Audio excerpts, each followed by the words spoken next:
Yeah, we've seen enough of your legs now, Steve-o. Just get on with the content. Alright, calm down. Yeah, I thought I'd just do a quick Saturday night reaction while out on a walk, and as someone expressed to me, one of the reasons why they like these videos is because it just feels like they're out on a walk with me. And my brother actually showed me this walk. I'll just quickly take the camera off me for a second.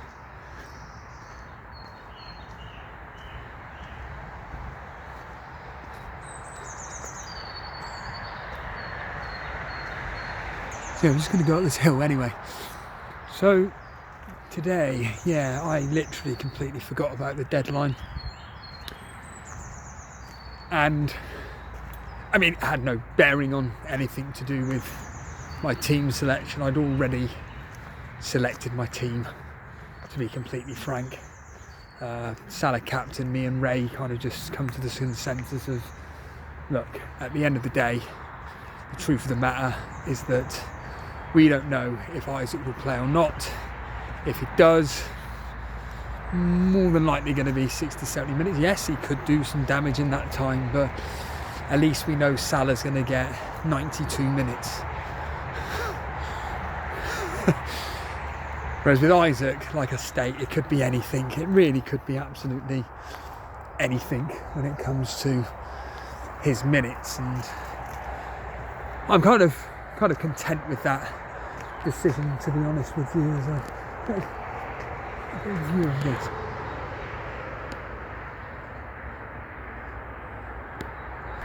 Yeah, kind of content with the decision of having Salah as captain. Funny enough, kind of like what kind of made me feel good was that I don't know what time it was. It would have been about 11:30, 12ish, and I saw that Rich from Fantasy Football Hub is actually captain Salah as well. So I've got some bad news for you, Rich.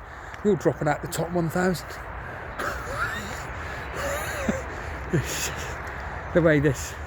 the way mine and Ray's luck has gone this year. Although today, to be fair, been actually all right. To be fair, I knew nothing of the Arsenal game whatsoever. Well, I knew it was 0-0 with, like, I don't know, 23 minutes or whatever. And then I went out with my brother, and then basically was out with him and his son till 5 o'clock-ish, and then kind of did check my phone occasionally. The reason why I'm doing all this is just completely ducking and diving for all this. So yeah, I was checking my phone occasionally, very like once every 35 minutes or so. And then once it got to about, what was it?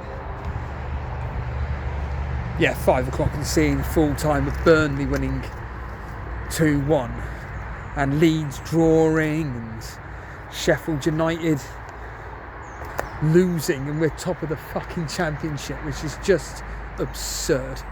Absolutely absurd. Considering the quality that Leeds have shown throughout this whole season. But yeah, I saw that Arsenal drew with Everton as I predicted. Again, I don't know how the game went. I don't particularly care.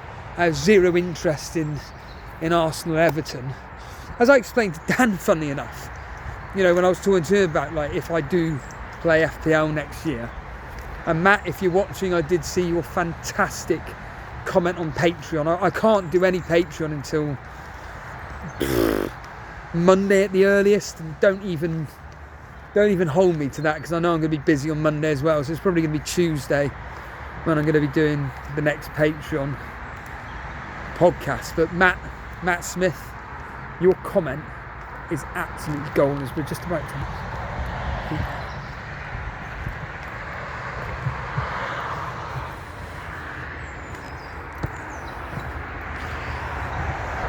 Yeah, his comment was fantastic, and one of it was about me not quitting FPL, or maybe, well, giving FPL a break next year. I'm still of the mindset of probably doing it, but hey, whatever. But the point being is that when I was speaking to Dan about me potentially taking a break from FPL, I said I literally, other than the fact that there's a very high chance that Burnley are going to be promoted, in fact, yeah, there's a very high, I don't want to jinx it, there's a very high chance we're going to get promoted. And I am going to have zero, if they don't get promoted, I'm going to have zero interest in the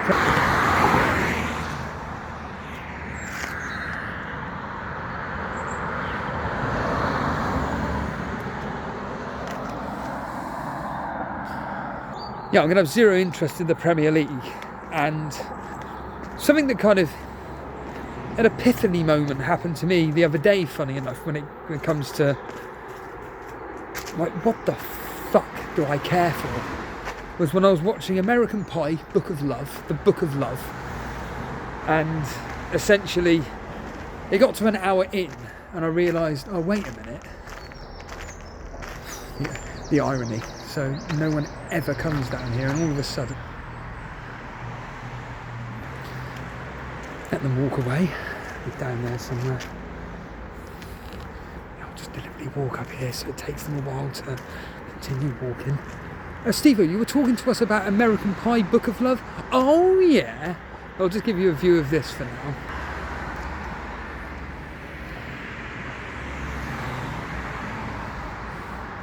Yeah, so when I was just enjoying watching American Pie, The Book of Love, good film by the way, just very rare to find though.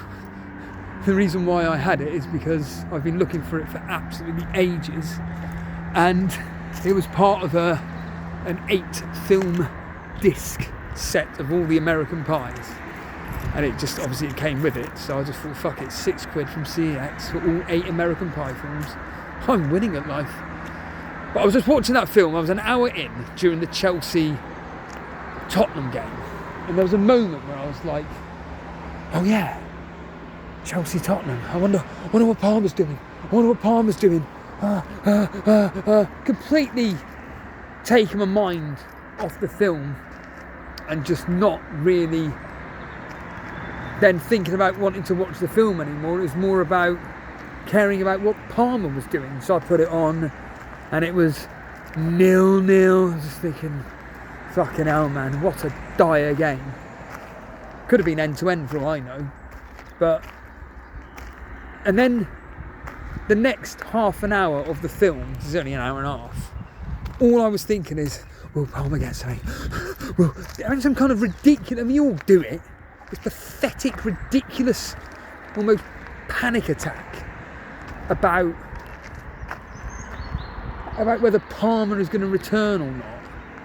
And it kind of dawned on me thinking, why am I thinking like this? Oh, because of a game and the fact that at some point I'm going to need to talk about it, and not necessarily about the game, but just like my team, and yeah, next season if I'm not doing content, I won't have to do any of that. Which in a way is good and in a way is bad, because ironically I do really enjoy doing the videos with Ray and Jason and Shane and whatnot, and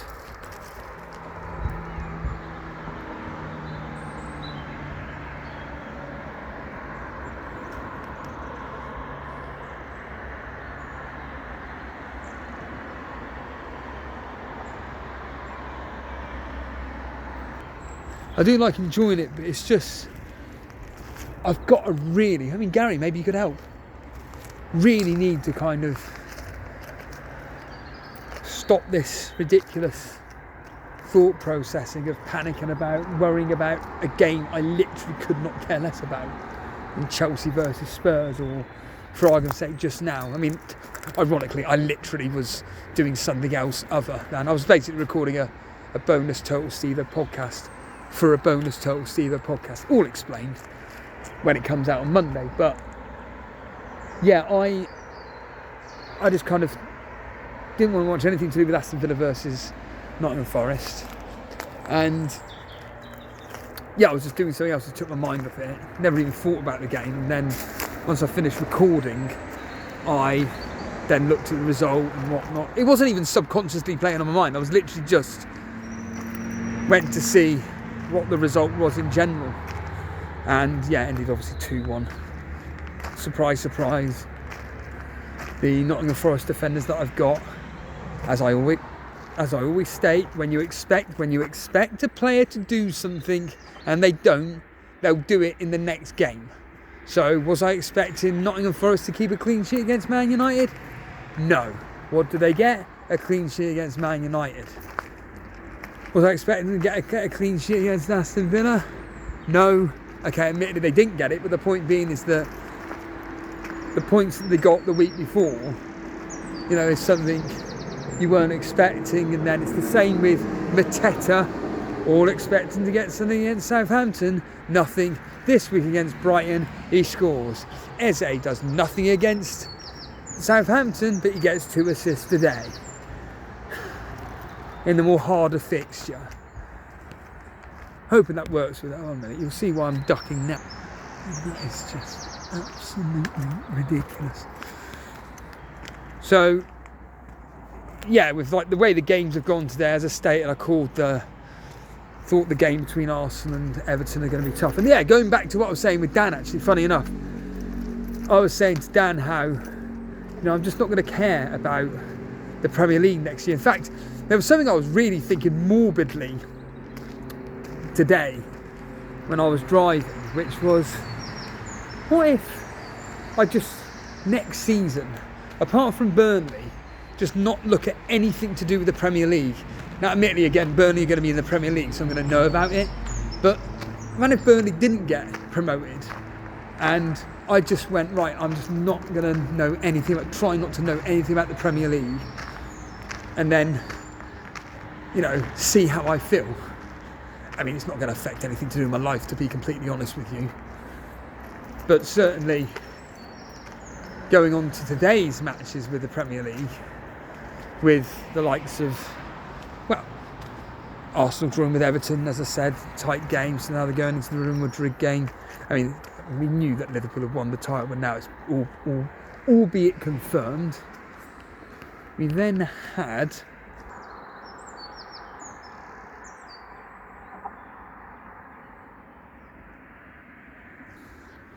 of course, Crystal Palace beating Brighton 2-1. I did say that would be a very tight game. I just gave it the edge to Crystal Palace. I mean, ironically, because I was so busy today, I completely forgot about doing my Super Brew. So that's just dead in the water now. That's now 2 weeks in a row, or 2 game weeks in a row, I should say, that I've completely forgotten about. Coincidentally this week, so game weeks 30 and 31, completely forgot about. So that's up the duff, up the shitter, whatever. The West Ham versus Bournemouth game, I did predict Bournemouth to win 2-1, admittedly. I did say it'd be a tight game, though West Ham are a lot better at home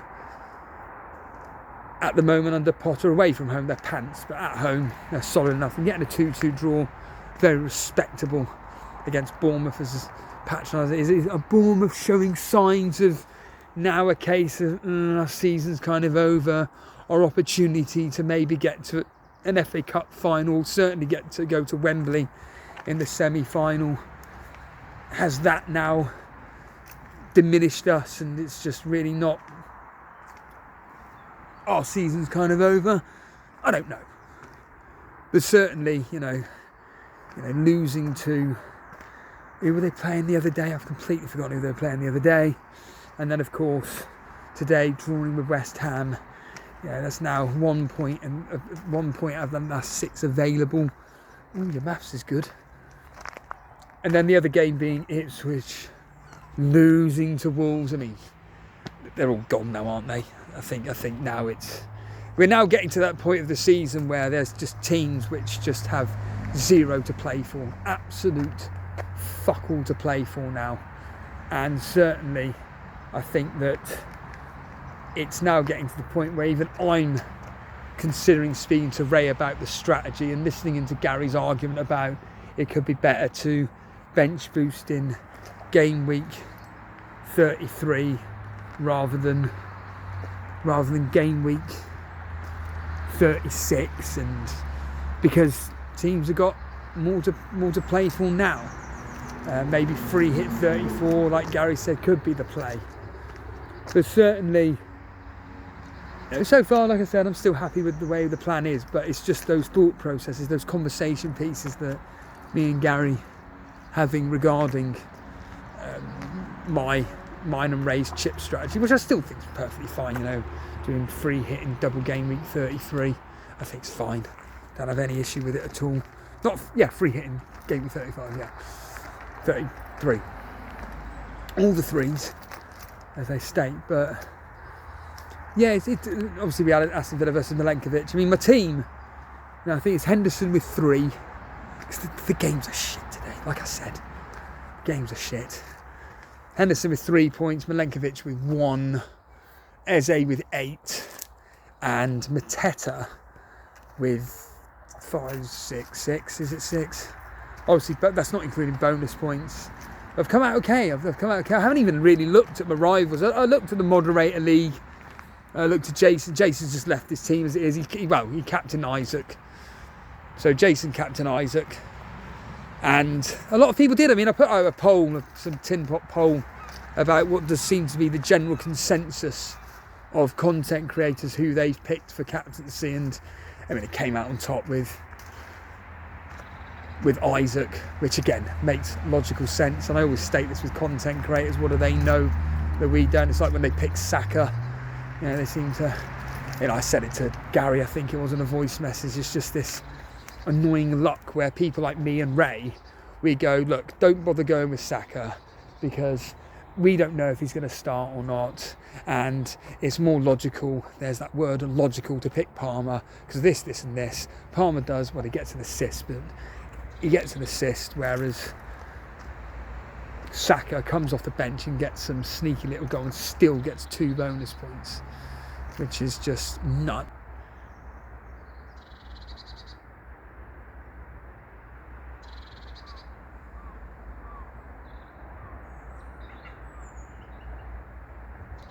Yeah, which is just nuts. But it's like Trigger Lips said, it's like, we just give us a fucking break.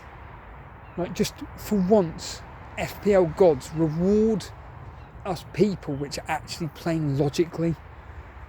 Like I said it the other day to Ray. No, I said it to Gary, sorry.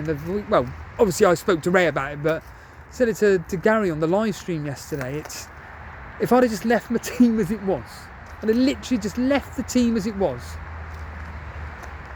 it would have been, I'd have been up by 3 points on my wildcard team because of Enzo. Because of Enzo Fernandez coming through with an 11-pointer. It's just fucking sickening. And again, it's things like this where it's, there will be people like Ash, don't get me wrong, of Juice, that would be like, it's not too deep for me, which is fair enough. There's a perfectly logical argument. But like I say to him, whether it's live on air or whether it's like behind the scenes, it's just, but it is for me. It's like Andrew says, there's nothing wrong with being passionate and emotional about a game that you care about. And for me, I want to do well in the game, as we've got the bird watching now. Not only do we plane watch, we now bird watch. I could just sit here, to be honest with you, just sit on this bench here, fuck it, and get that view there for now. Easy to sit down at least. Yeah, like Gary said to Baker on his video, you got some content creators like Steve and Jason that take a rivalry seriously, and because I want to beat them. That's what FPL should be about, these mini leagues that we take seriously and the rivals in between. And when things just go against you, it's just very, very frustrating. And then there's that other side of it where Baker makes the point. And I agree. Like, those frustrations that you have with FPL, there's something more deep-rooted regarding real-life issues, which, again, I agree with.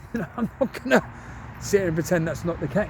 But certainly with, today's games, it's kind of equaled itself out, I guess. So what me and Ray didn't get, or what we were expecting to get with the midweek games in game week 30, we have now got through game week 31 so far. I think, like I stated, the Eze 2 assists, and I think he's getting a bonus point. That's huge. That's really big for us. Of course, Munoz had to bloody come through with a blasted goal, ironically assisted by Eze. But no, I am happy so far, and we've still got, like a lot of people, Isaac left to play, admittedly not captained, but at the end of the day, you know, I've already explained why I didn't captain him. And then Jacob Murphy. And it's down. I said it on Gary's stream. I said it on our stream. The big differential for us moving forward is how those defensive picks go regarding Newcastle. So people have got Dan Burn, people have got Livramento, I've got Trippier. I really do hope that Trippier does play. I really don't hope that's just another bit of FPL bad luck for me and Ray, where we've picked a really nice little differential. He's on set pieces, he's now going to play every game, and then he goes and gets injured. Now again, I'd like to think he'll be okay. You know, it's like when you're at the gym and you feel like a slight little strain when you're doing something. Nothing that you've torn, nothing that you particularly damaged anything whatsoever, and you just go, look, let me just back off and I'll just be able to essentially carry on the next training session with whatever body parts that you've slightly injured. And I think that, yeah, from, you know, Trippier's perspective, I'd like to think that, yeah, he should be okay to play on. So I don't think have they got anybody back up to Hall and Trippier? Of course they will have, but I really know, to be honest with you. I really don't know if they do or not. So I'm really hoping that, yeah, Eddie Howe does actually go down that route of actually making sure that Trippier's okay. And it's the same for, what's his face? It's the same for Isaac as well. Although Isaac, because they've got Wilson, I think that could be the key one. I don't see why Eddie Howe should be risking Isaac. I'm not saying that from a biased point of view because I didn't captain him. I'd even be saying that even if I did captain him, I'd be worried that Wilson may play. And that's the thing, you know, going back to it, the whole thing of me potentially leaving FPL. Why should I be thinking like this? It's just ludicrous. But certainly Eddie Howe will be a manager thinking probably the same as a lot of us, where it's like, look, you know, Isaac, what's his first name? What is Isaac's first name? I've never even bloody heard it before. But, you know, Wilson's a perfectly good debutant, so to speak. He's a Premier League proven striker. So yeah, we'll just give him a game instead, basically. But who knows? But tomorrow's games are going to be really interesting. Tomorrow's games are the ones which I'm going to be fascinated by, in the sense of, if Salah was to come through with a double-digit haul, that would be huge from mine and Ray's point of view, or Rich's. Not if you're bloody watching this crap, but or Rich's point of view. And that's going to be huge, because I know everybody owns Salah, but once again, it's that captaincy and the potential of Isaac may not play. It'd be interesting to know what people had as vice captain. If you captain Isaac, I mean, that wouldn't surprise me. Isaac captainers, doesn't play, and all your vice captains come through with Salah or whomever it is. Anyway, I am completely waffling. I'm now going to tune in to FPL, have a laugh, and yeah, I'll leave you with a pointless view of Team River.